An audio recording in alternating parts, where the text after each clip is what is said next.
पार्टियां इकट्ठा हुई है, एक नकली शिवसेना, एक नकली राष्ट्रवादी और एक आधी बची हुई कांग्रेस पार्टी। अब ये हमारे यहां तो गुजरात में एक कहावत है, 3 तिगड़ा काम बिगड़ा। मैं आपको बताने आया हूं भाइयों, उद्धव जी की शिवसेना आधी रह गई, शरद राव की एनसीपी आधी रह गई। ये तो दो आधे थे ही, ये दोनों ने मिलकर कांग्रेस को भी आधा कर दिया, आधा करने का काम कर दिया। अब मुझे बताओ, ये 3 आधे मिलकर महाराष्ट्र का भला कर सकते हैं क्या? जरा जोर से बोलिए, कर सकते हैं क्या? एक ऐसी ऑटो रिक्शा है जिसके 3 पहिए हैं, मगर गवर्नर एम्बेसडर का है, गियर बॉक्स फियाट का है और उसका बाकी का इंजन मर्सिडीज का है। ये ऑटो रिक्शा का कहीं पर भी कोई दिशा तय नहीं हो सकता। इसका भविष्य बहुत स्पष्ट है। ये चुनाव के बाद आपसी मतभेद से ये सभी लोग टूटने वाले हैं। और इस बीच एक और बड़ी खबर आपको बता दें, और बड़ी खबर यह कि रक्षा मंत्री राजनाथ सिंह ने पाकिस्तान को 2 टूक कहा है। आतंकवाद को खत्म करने के लिए पेशकश की है। यह कहा है कि अगर पाकिस्तान आतंकवाद खत्म नहीं कर पा रहा है तो भारत सहयोग करने को तैयार है। रक्षा मंत्री राजनाथ सिंह की पाकिस्तान को 2 टूक कहा, आतंकवाद से निपटने के लिए हम मदद को तैयार हैं। अगर पाकिस्तान आतंकवाद खत्म नहीं कर पा रहा है तो भारत आतंकवाद रोकने के लिए सहयोग करने के लिए तैयार है। सुनिए रक्षा मंत्री राजनाथ सिंह ने क्या कुछ कहा। यही अपेक्षा करता हूं कि आतंकवाद का सहारा लेकर यदि वह भारत को डिस्टेबलाइज करने की, अस्थिर करने की कोशिश करेंगे तो इसका खामियाजा भुगतना पड़ेगा। आतंकवाद पर काबू पाए पाकिस्तान। यदि पाकिस्तान को लगता है कि वह आतंकवाद पर काबू पाने में असमर्थ हैं, नहीं कर सकते हैं, तो पड़ोसी देश भारत है, उसका भी सहयोग प्राप्त करना चाहते हो तो भारत का सहयोग प्राप्त करें। आतंकवाद को रोकने के लिए भारत सहयोग करने को तैयार है। और यदि उनकी मंशा साफ है कि आतंकवाद का सिलसिला बंद होना चाहिए, तो अकेले प्रयत्न करें, उसे समाप्त करें, या पड़ोसी देश भारत का सहयोग दे लें, दोनों मिलकर उसे समाप्त करें। क्यों नहीं समाप्त हो सकता? देखिए, आतंकवादियों को कम से कम यहाँ पर इस प्रकार की हरकत करने की इजाजत हम नहीं देंगे। भारत सीमा के अंदर या बांध कर चलिए, चाहे उसके लिए जो भी करना पड़ेगा हम करेंगे। और इसी बीच आपको बता दें, रक्षा मंत्री राजनाथ सिंह का आपातकाल पर बड़ा खुलासा हुआ है। उनका कहना है कि अपनी मां के अंतिम संस्कार में भी पहुंच नहीं पाए थे। 1975 के कुछ किस्से बताते हुए राजनाथ सिंह ने जिक्र किया, ये अनकही कहानी का खुलासा किया। कहा कि राजनाथ सिंह को आपातकाल के दौरान अपनी मां के अंतिम संस्कार में शामिल होने के लिए पेरोल नहीं दी गई थी और अब कांग्रेस हमें तानाशाह कहती है। बड़ी खबर आपको बता रहे हैं, केंद्रीय रक्षा मंत्री राजनाथ सिंह ने यह बड़ा खुलासा किया है। आपको बता दें, 1975 के आपातकाल का जिक्र करते हुए, अनकही कहानी का जिक्र करते हुए, वो किस्से बताते हुए बताया कि राजनाथ सिंह को आपातकाल के दौरान अपनी मां के अंतिम संस्कार में शामिल होने के लिए पेरोल नहीं दी गई थी। और इन बातों का जिक्र करते हुए राजनाथ सिंह भावुक होते हुए दिखे। उन्होंने कहा कि कांग्रेस हमें किस मुंह से तानाशाह कहती है। और इस बीच एक और बड़ी खबर आपको बता दें, बड़ी खबर है कि जांच एजेंसियों पर हमले पर प्रधानमंत्री नरेंद्र मोदी का जवाब। कहा, करप्शन पर कार्रवाई नहीं रुकेगी, करप्शन मिटाना हमारी प्राथमिकता है, करप्शन के खिलाफ एक्शन के लिए प्रतिबद्ध हैं हम। तो प्रधानमंत्री नरेंद्र मोदी ने करप्शन को लेकर सीधी चेतावनी दी और कहा कि करप्शन पर कार्रवाई नहीं रुकेगी, करप्शन मिटाना हमारी प्राथमिकता है, करप्शन के खिलाफ एक्शन के लिए हम प्रतिबद्ध हैं।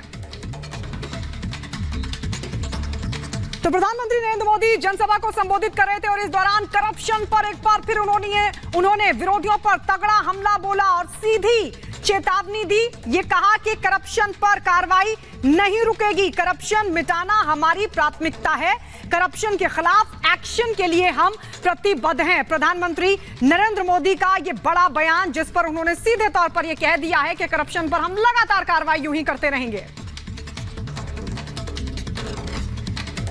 और चलिए अब अगली बड़ी खबर आपको बंगाल से हम बताएंगे। देखिए, टीएमसी की धमकी वाली बोली का यहाँ पर जिक्र हो रहा है। दरअसल शुभेंदु अधिकारी ने एक वीडियो जारी किया है। चोपड़ा सीट से टीएमसी एमएलए हमीदुल रहमान का ये वीडियो है जिसमें वो वोटर्स को धमका रहा है। और हमीदुल रहमान ने वोटर से कहा है कि चुनाव के बाद तो ये जो केंद्रीय बल है वो चला जाएगा, उसके बाद हमसे ही आपको निपटना पड़ेगा, टीएमसी से ही निपटना पड़ेगा। आपको बता दें, चोपड़ा में 90% वोट टीएमसी को मिलना चाहिए, इस बात का भी जिक्र किया है। ये बड़ी खबर आपको बता रहे हैं। बंगाल के बीजेपी नेता शुभेंदु अधिकारी ने वीडियो जारी करते हुए कहा, चोपड़ा सीट से टीएमसी एमएलए हमीदुल रहमान का वीडियो बताता है किस तरीके से वो वोटर्स को धमका रहे हैं और वोटर्स को कहा जा रहा है कि 90% वोट टीएमसी को ही मिलना चाहिए। चुनाव के बाद ये सब चले जाएंगे, चुनाव के बाद ये केंद्रीय बल चला जाएगा, हमसे ही यानी कि टीएमसी बल से ही निपटना पड़ेगा। तो इस तरीके से टीएमसी के जो प्रत्याशी हैं इस तरह से डरा धमका के प्रचार कर रहे हैं, लगातार एक दबाव बनाने का प्रयास कर रहे हैं और वोटर्स को ये बता रहे हैं कि चुनाव के बाद टीएमसी से निपटना पड़ेगा।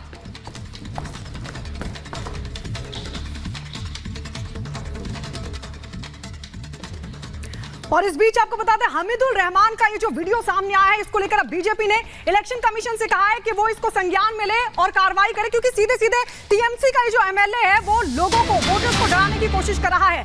बड़ी खबर आपको बता दें, इस वक्त की बड़ी खबर, चुनाव आयोग से बीजेपी ने मांग उठाई है, एमएलए हमीदुल रहमान पर एक्शन होना चाहिए, कह रही है बीजेपी।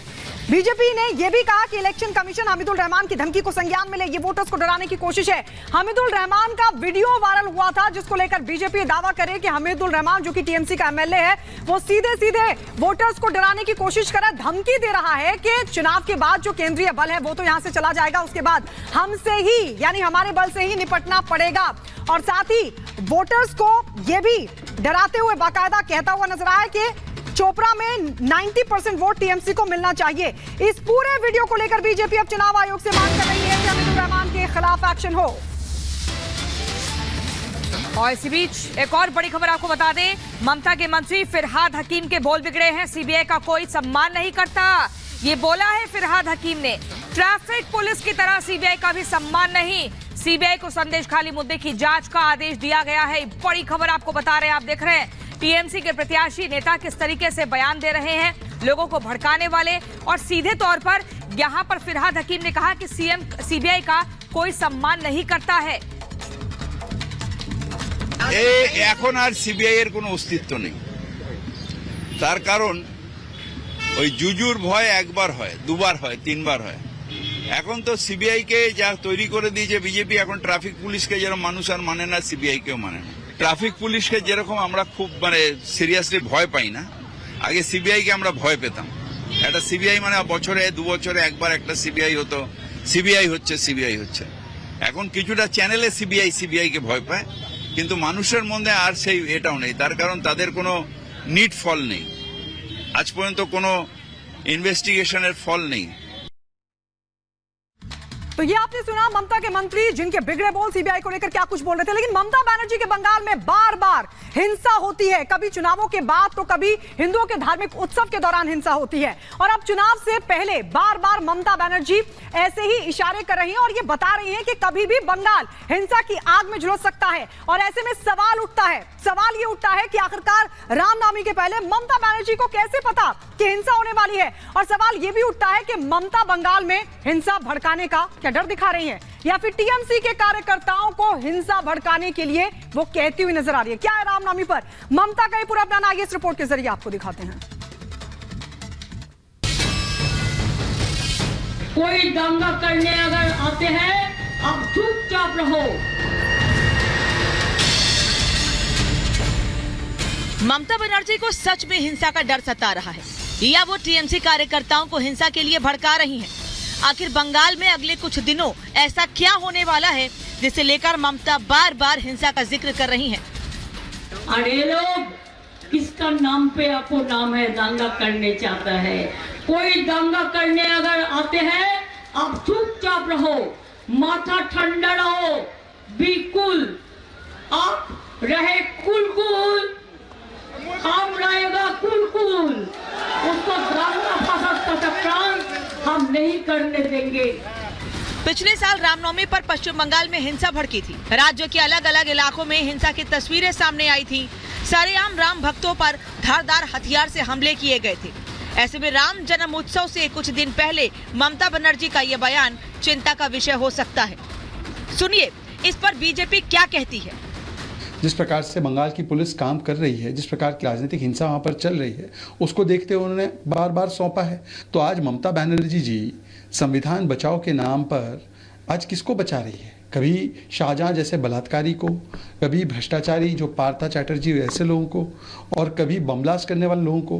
ब्लास्ट करने वाले बलात्कारी और भ्रष्टाचारी बचाओ चल रहा है और ममता दीदी संविधान के पक्ष में नहीं। बंगाल की धरती शांति की धरती, शांति के संदेश की धरती पर ममता बनर्जी खेला होबे की संस्कृति थोप रही, लोगों को उकसाया जा रहा है। ममता बनर्जी बंगाल को चंद राजनीतिक लाभ और वोट बैंक के कारण उकसा रही है। ये आज के मॉडर्न भारत की नई जिन्ना का अवतार है जो बंगाल और देश के लिए दुर्भाग्यपूर्ण है। देश विरोधी गतिविधियों में शामिल टीएमसी नेताओं की धरपकड़ से ममता बनर्जी घबरा गई हैं। अब उन्हें पश्चिम बंगाल की सत्ता हाथ से निकलती दिखाई दे रही है। यही कारण है कि वो अब हिंसा की बात करने लगी हैं। एक चॉकलेट बम भी बम फटते हैं, एनआईए को भेज देता है, सबको अरेस्ट कर लो। सबको अरेस्ट करते करते तुम्हारा देश ही सुनना हो जाएगा। यही बात में रहता है। हम तो छोटा आसमान चाहते हैं, सुंदर आसमान, जिसके लिए सब लोगों ने एक साथ में रहेगा। हम एक सुंदर आसमान चाहते हैं। बीजेपी तो ऐसे ही इंटर कर चुकी है और कसके करेगी। क्या ममता जी खाली रोहिंग्या का संरक्षण देना चाहती हैं या संदेश खाली के शाहजहां शेख टाइप के लोगों को जो महिलाओं के साथ अत्याचार करते हैं? ये देख रहा है। चुनाव से पहले बीजेपी की आक्रामकता को देखकर ममता बनर्जी बौखला गई हैं। जिस तरह से सीएम ममता बनर्जी ने ईद के मौके पर आयोजित किए गए एक खास धार्मिक आयोजन में एनआरसी, सीए और सिविल कोड के कानून का विरोध किया, वो पूरी तरह से एक्सपोज हो गई हैं। তুমি আমার গলা কেটে দিতে পারো, কিন্তু আমি একটা বিশ্বাস